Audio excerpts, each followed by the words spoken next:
and offers a new look into the mind of a wolf.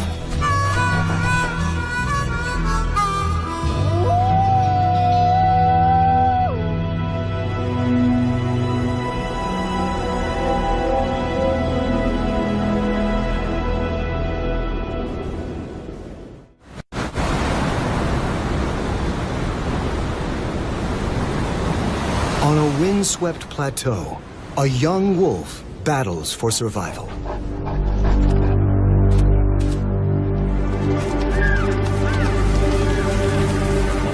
He is Black Wolf, a 2-year-old loner who recently broke from his pack. No wolf wants to be alone. It's too hard to make a living without allies. But Black Wolf is willing to take the risk for a higher status, a better territory, and a chance to breed. The urge to be with his own kind drives him onward, until he stands before a new valley ruled by a mighty pack. Their presence draws him closer, but this is dangerous ground. Here, conflict is a way of life. High rank and breeding rights are often achieved through force. Many die young. But he is no ordinary wolf. Instead of strength and aggression, he's armed with cunning, and he brings his own recipe for success. His entire young life has led to this moment. It all began 2 years earlier and many kilometers away in Yellowstone's thermal caldera.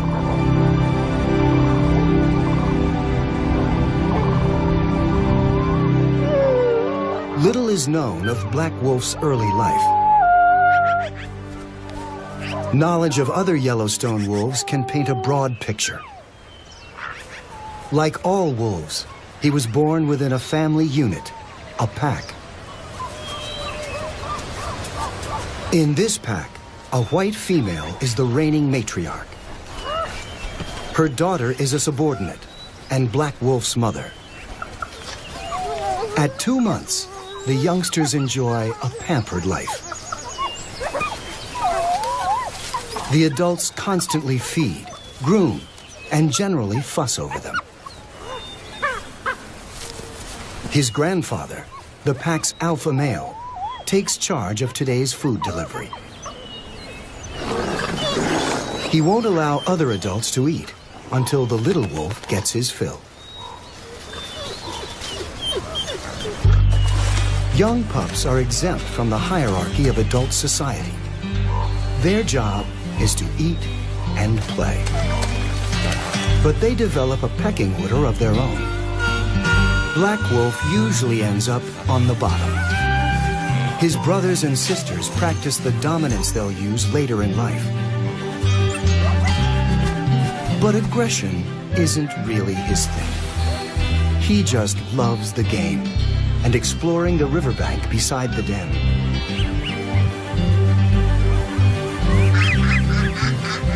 Right now, this is his entire world.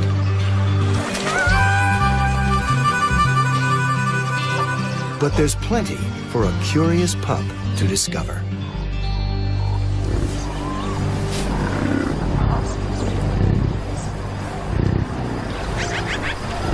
Beyond the safety of the den, Yellowstone is a more dangerous place.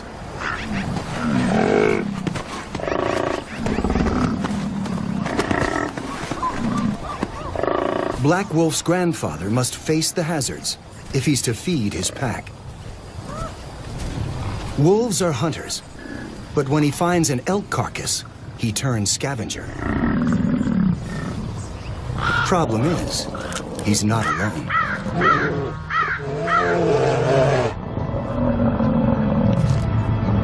The ready meal attracts a mother grizzly bear.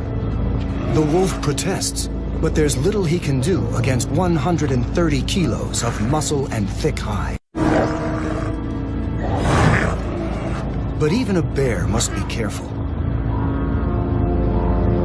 The smell of blood seems to drive bison into a defensive display. They turn their aggression on both predators.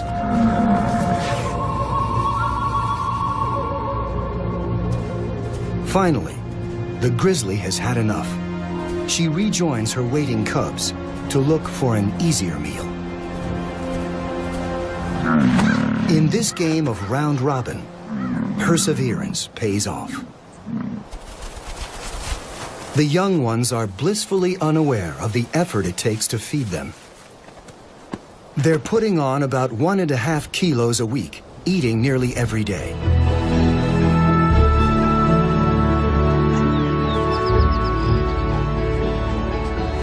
By mid-October, Black Wolf tops 20 kilograms. He and his brothers and sisters are nearly full-grown and able to keep pace with the adults. Now he can begin a critical stage in his education.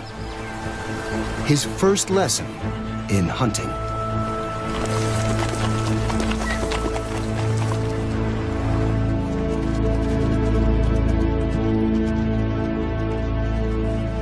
In the fall, Yellowstone's elk herds migrate from the mountainsides to lower valleys.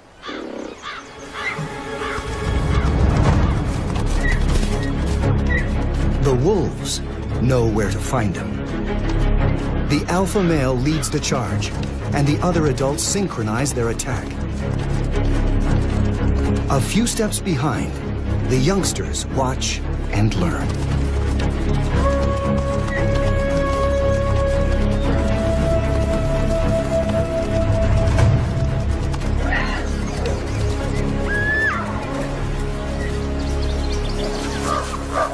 With adults to teach him and a stable pack in which to grow, Black Wolf is on his way to becoming a hunter. But his small pack is vulnerable. He is the first to notice a strong scent, the smell of other wolves. His grandparents know all too well what it means.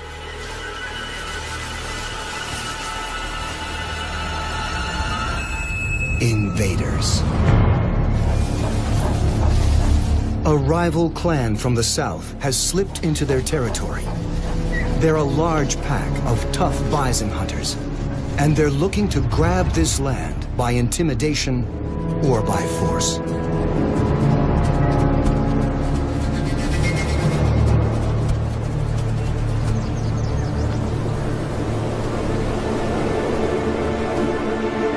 As his first winter arrives, Black Wolf's world is under siege.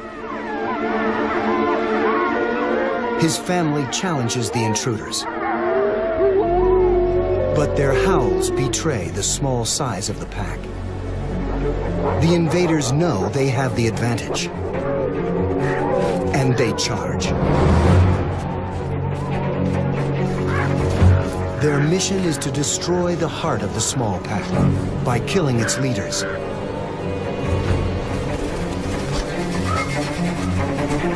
Black Wolf's grandfather, the alpha male, is their first target.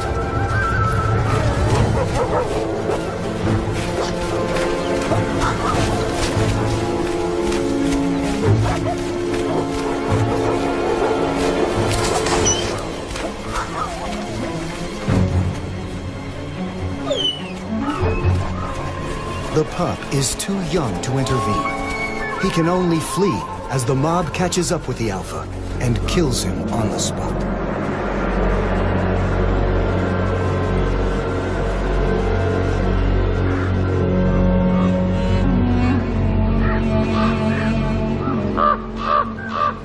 The family's one hope is escape. Black Wolf's mother gathers the young ones and leads them over a ridge to safety. They wait for grandmother, the matriarch, to catch up. But she, too, will not be coming. The white female fought to guard her homeland and protect her family. She is mortally wounded, and stays in her territory to the end.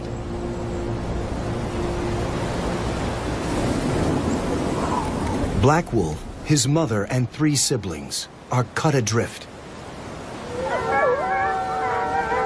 They have lost their leaders, providers, and teachers.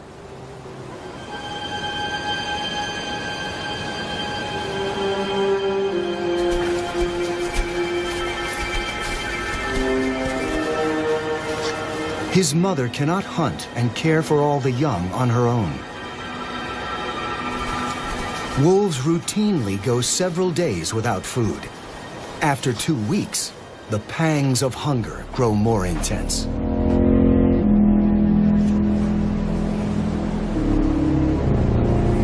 There is prey in this new territory.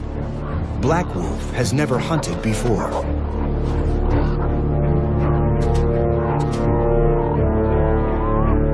If there's a time to step up, it's now.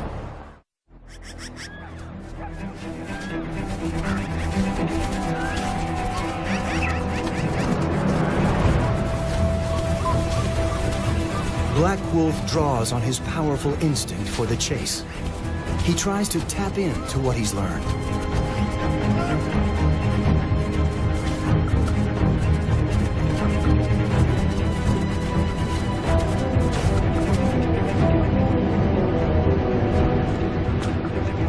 But the prey seems to sense his inexperience.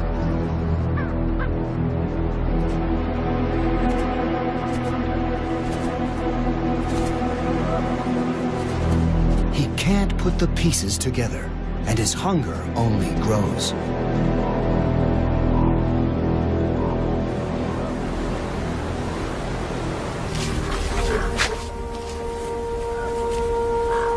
At every turn, the quest for food is a failure. Even the ravens don't put much stock in Black Wolf's chances. They often follow wolves on a hunt, looking for scraps. Rarely do they return the favor. But a gathering of birds nearby catches his eye, and his nose guides him to the strong scent of carrion. An old elk has died. Yellowstone's harsh winter has taken one life and saved another.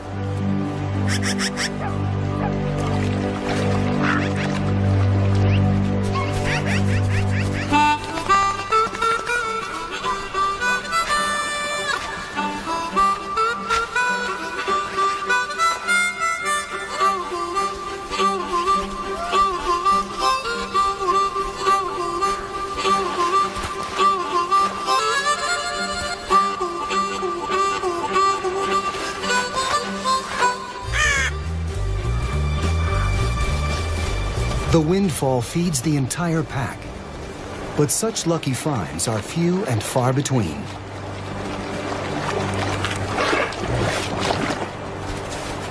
To survive, they need to hunt, and to hunt, Black Wolf needs more training. What he really needs is a father figure.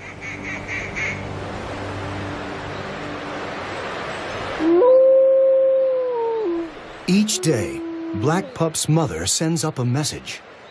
She is in estrus, and her need to mate is nearly as strong as her will to survive. Her howls identify her as an available female. They read like a beacon to any solitary male. But no one answers her call.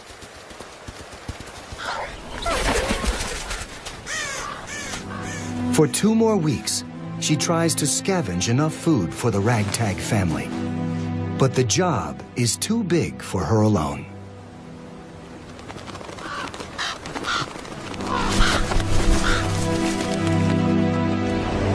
Winter blows icier than ever, taking a toll on all who dwell in Yellowstone. Until one January morning, a distant sound drifts in on the cold air.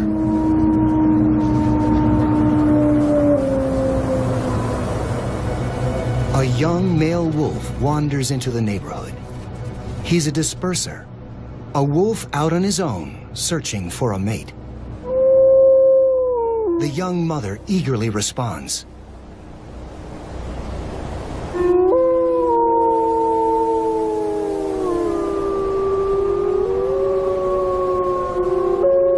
And an exchange of calls guides him to her.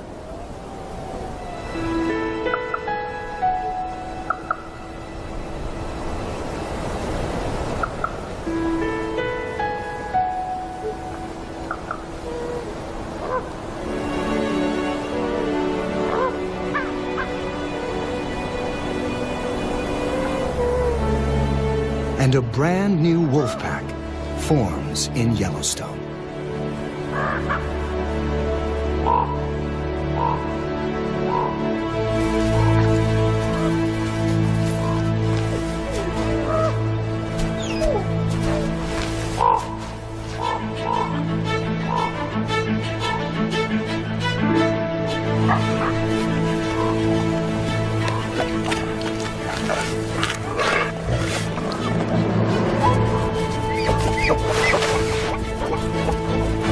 The new stepdad proves to be a solid provider.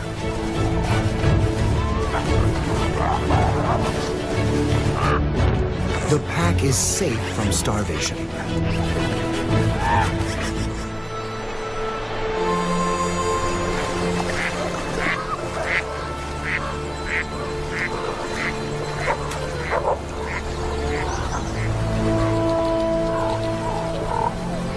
Black Wolf is a yearling now.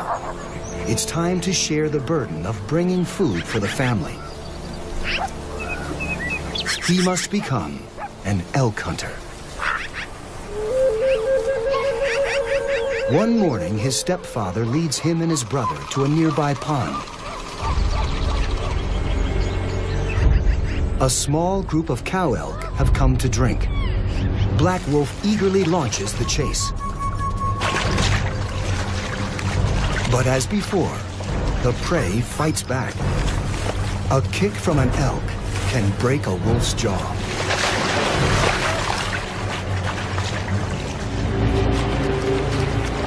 But now, his stepfather is by his side. The yearling rallies, and together they charge back. Where one wolf fails, two succeed.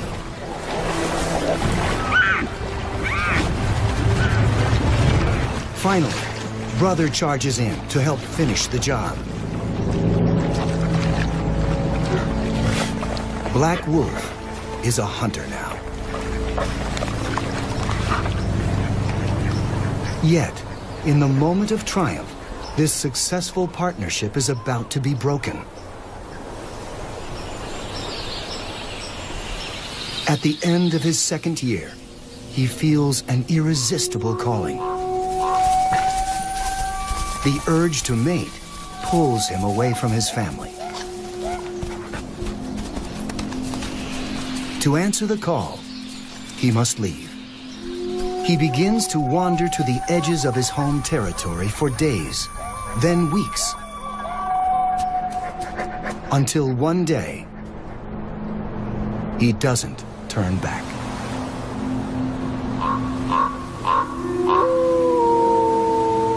He steps into the unknown as a lone wolf.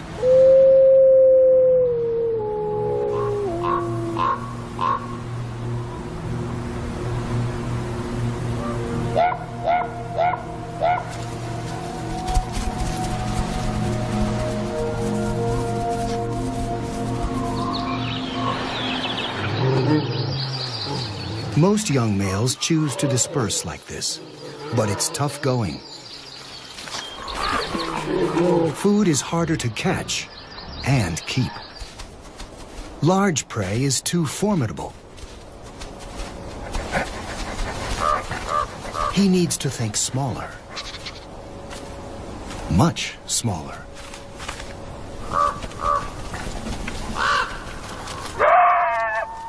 Thieves dog his every step.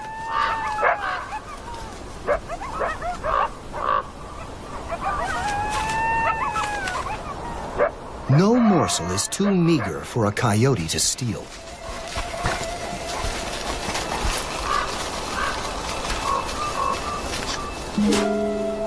But they underestimate his determination. They can hassle and taunt, but they can't shake his focus.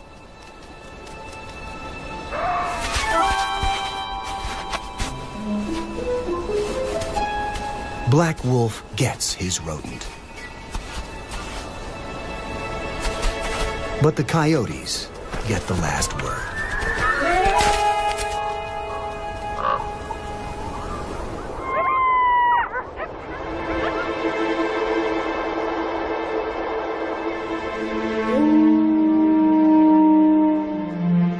He endures this vagabond life for one reason: find a mate and end the solitude.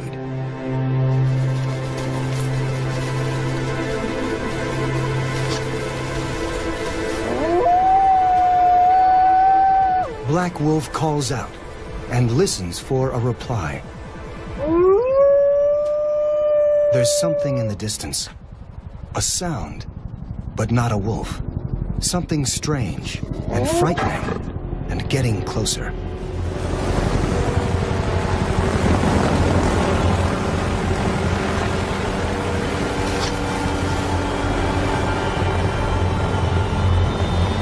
In an instant, the sky unleashes chaos, a deafening roar and blinding snow.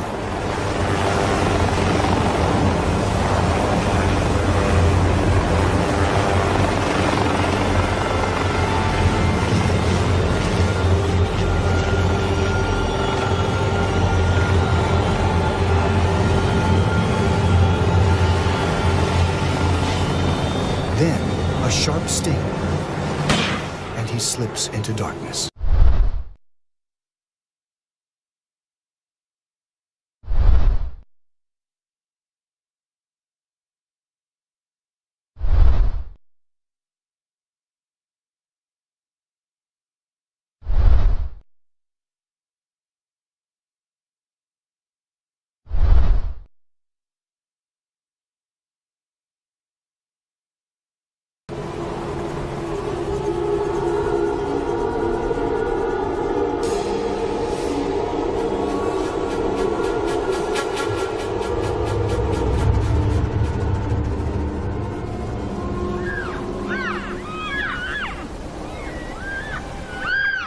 Four hours later, Black Wolf emerges from his encounter with man. He is now a tagged and collared animal, Yellowstone wolf number 302. Like so many of his fellow wolves, he will be monitored by humans.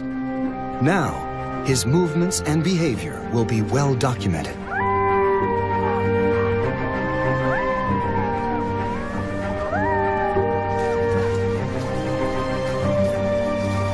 The ordeal does not deter him long. He pushes north until he stands before a broad valley. The place seems tailor-made for wolves to live well.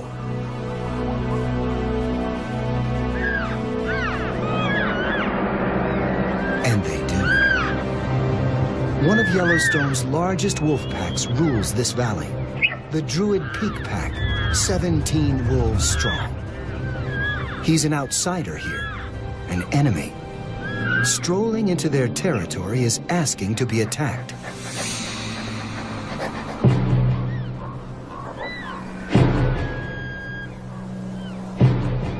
But something tells him to stick around a while.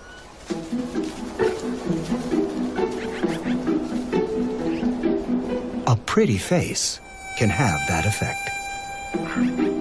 She's one of the young Druid females, and her demeanor seems friendly.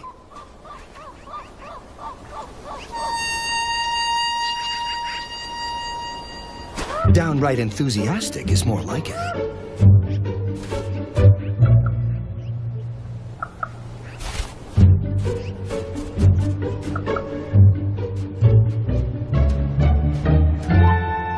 For him, it's a tug of war between attraction and fear. There's good reason to be wary. Her father is the druid leader, a powerful alpha male called 21. Black Wolf tries to play it subtle. If only she'd stop bouncing around.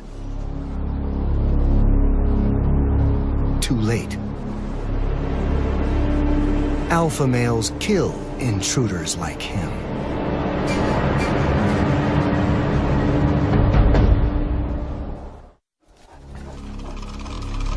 This is a life or death decision. Black Wolf must either run for his life or turn and face his attacker in a head-on challenge.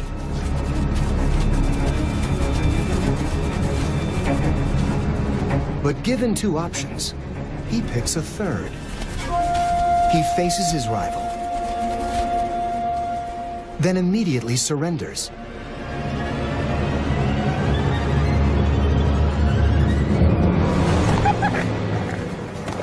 The charm offensive fails. Now he's in trouble.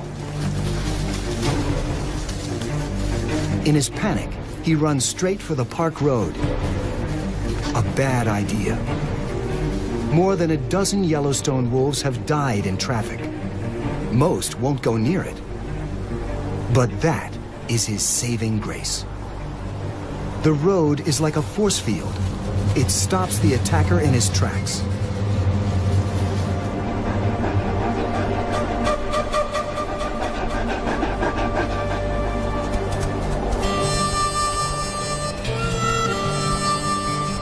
Black Wolf is safe for the moment, so he decides to hang around a while.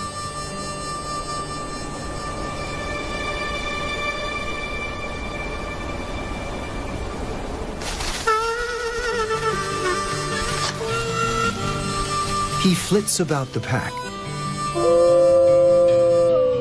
serenading the alpha's charcoal gray daughter, and every other female within earshot. When 21 catches him, he runs back to the road. This behavior is hardly typical of a male wolf. Challengers like him usually fight for dominance or move on. But there's a method to Black Wolf's madness that could indicate a clever breeding strategy.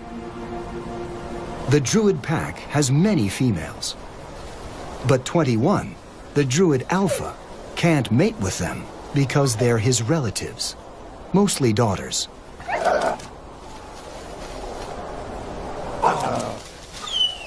That's not to say he doesn't try once in a while, but when he does, he gets an earful.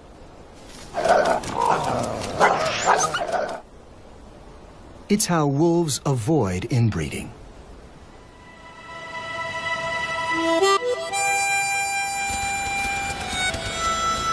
So when a dark, handsome, and very available stranger shows up, what's a young wolf to do? For the rest of 2003, Black Wolf blossoms into his new role as Casanova, wooing females from his base of operations on the park road.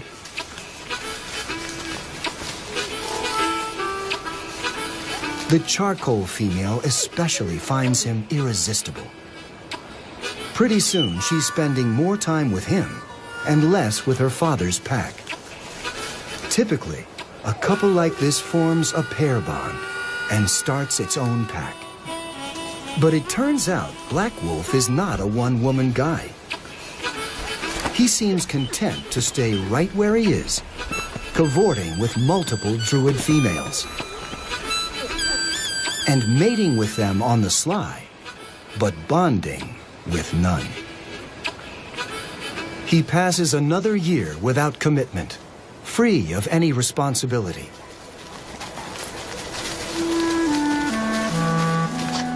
Eventually, such behavior has consequences.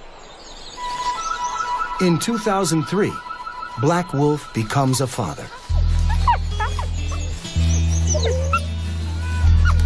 On spring days, when the coast is clear, he sneaks into the Druid den to visit his pups. He's pulling off a unique balancing act. He's not a pack member, But he's not really an outsider either.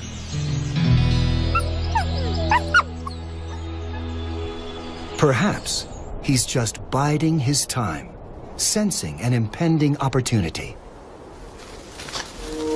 The Druid alphas, 21 and his mate, are both old wolves. In early 2004, the alpha female dies.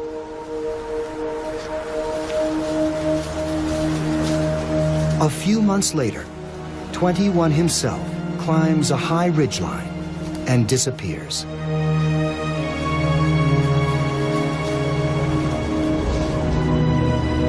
His 7-year reign, one of the longest in Yellowstone history, is over.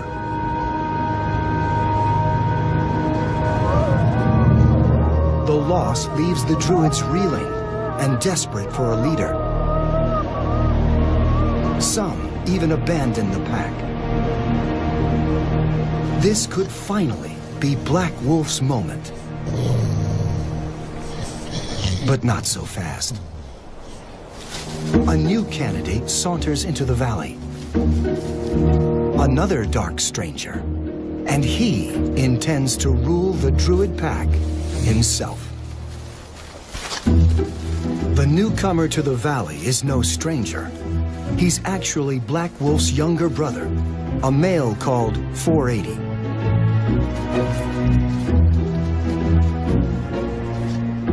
Black Wolf seems like a shoo-in for the alpha spot. But he's made a habit of doing the opposite of what's expected. He puts up no challenge and lets his brother 480 take over as alpha. After all, he's done just fine without being in charge. Why change now? He'll stay focused on the females and let his brother make decisions, protect the pack, and lead them on the hunt.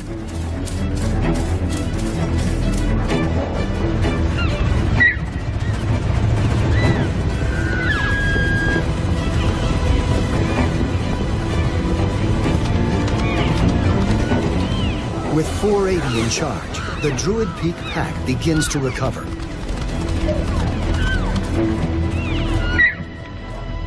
But the stability is brief. Without warning, an army pours into the valley. A surprise attack. A new enemy from the north has been steadily growing in numbers. Now, it's one of Yellowstone's biggest and most aggressive packs. They want to expand their territory by conquering the Druids.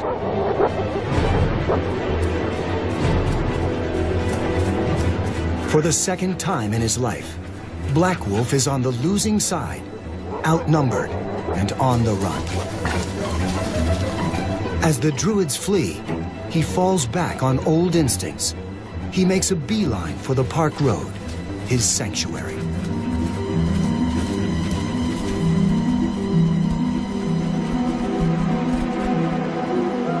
Behind him, the victorious northern pack celebrates its conquest.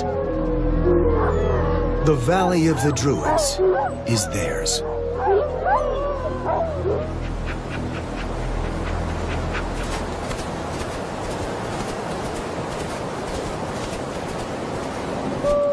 In crisis, wolves sometimes abandon their pack. A fresh start could be waiting for Black Wolf just over the next hill. But instead, the former rambler picks up the scent of his packmates and joins them in exile.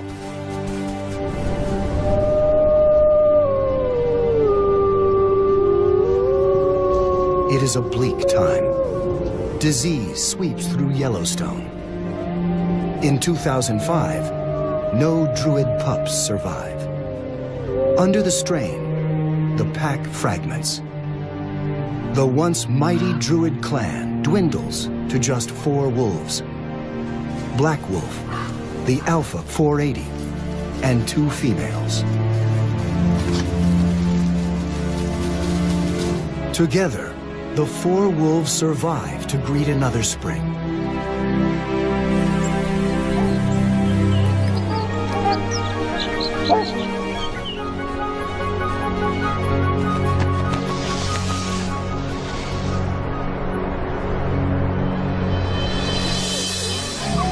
This year, fortunes turn. 2 litters of pups are born. Black Wolf is likely the father of some. The 8 little ones evade disease. They grow into the new foot soldiers of the Druid pack.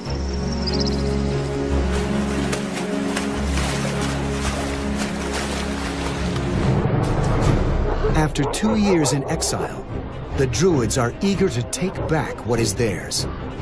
Now, they are an army 12 wolves strong. Near the end of 2006, they launch their counterattack. They catch some of the northern pack by surprise as they feed on a kill.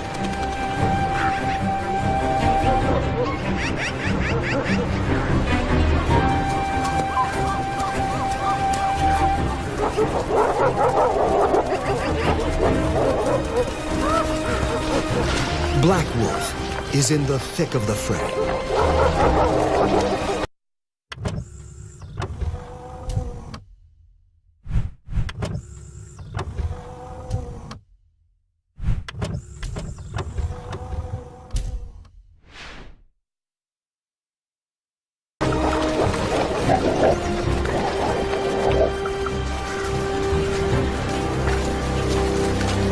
By day's end, the richest hunting grounds in Yellowstone belong to the Druids once again.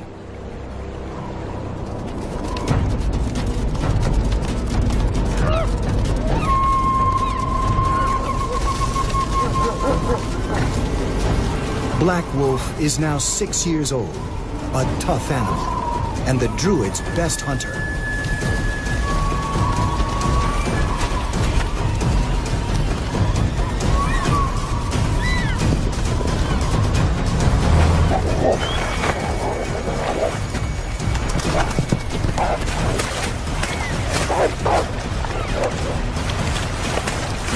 He scores kill after kill for his pack.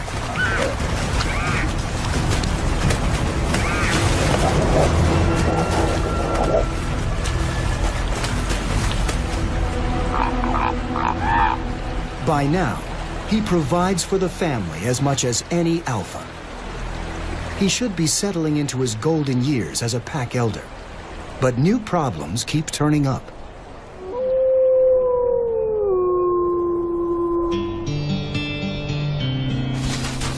On the fringes of Druid territory, history is repeating itself with a twist. A young crooner has appeared.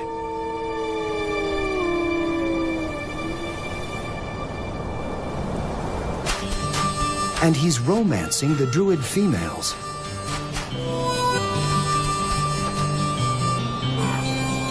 It's the alpha's job to kick out intruders. But 480 is not on the case. He doesn't seem to care what his daughters get up to.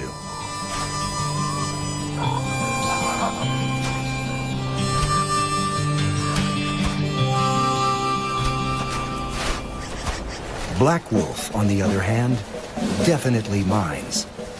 A sneaky tryst with the alpha's daughter is his trick.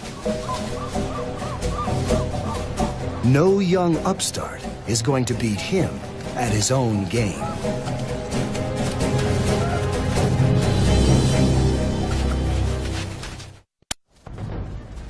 Black Wolf brings all his power to bear on the intruder. He's built like a tank.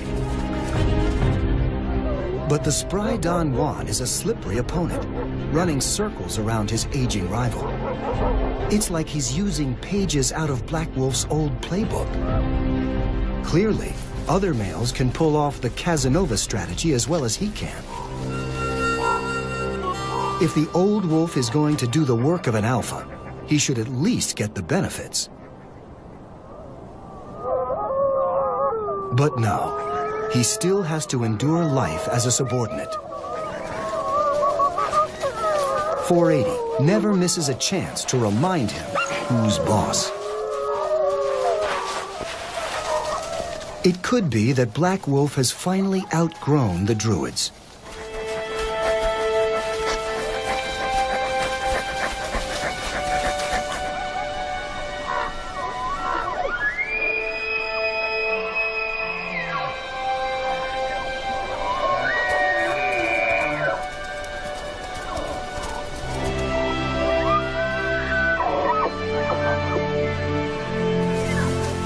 In the fall of 2008, the elderly 8-year-old abandons the pack he worked so hard to join.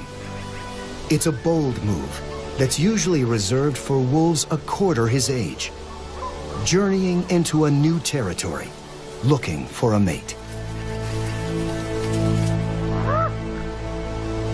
But this time, he's not alone. He actually tags along with 5 dispersing young males. His bachelor gang heads west, roaming boldly through territory claimed by other packs. Until they come to a high range called the Blacktail Plateau. The land is free, with no resident pack. There is plentiful game here. And above all, a female wolf with 2 young companions. With 7 youngsters hanging around, the 2 adults court and forge a pair bond. Almost by default, Black Wolf becomes the alpha male of his own pack at last.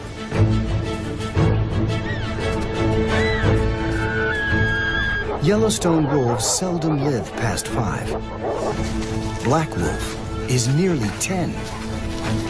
He has lived through war, exile, and famine. He has hunted elk by the hundreds.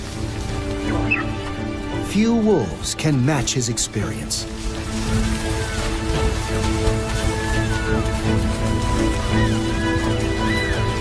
The younger ones may be faster and better at the chase. The old wolf arrives late to the scene, but he still has the muscle to deal a finishing blow to a bull elk.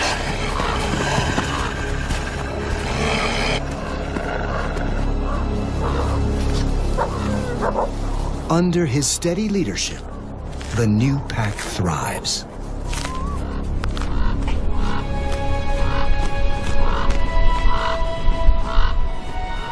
After years shirking responsibility and breaking rules, Black Wolf now keeps order within his pack.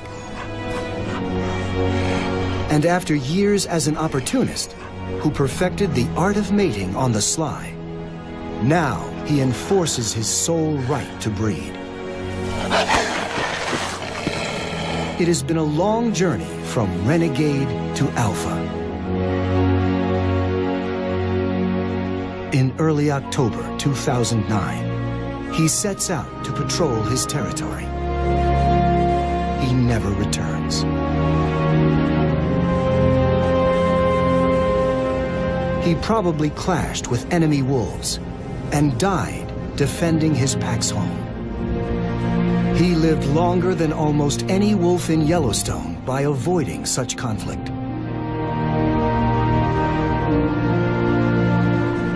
He likely sired more offspring than any other male, nearly all of them in secret. A strategy he didn't invent, but may have perfected.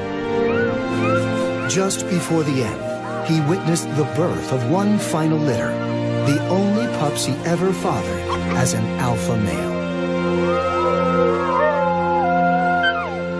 In Yellowstone, the Blacktail Plateau pack lives on, and with it, the legacy of Black Wolf.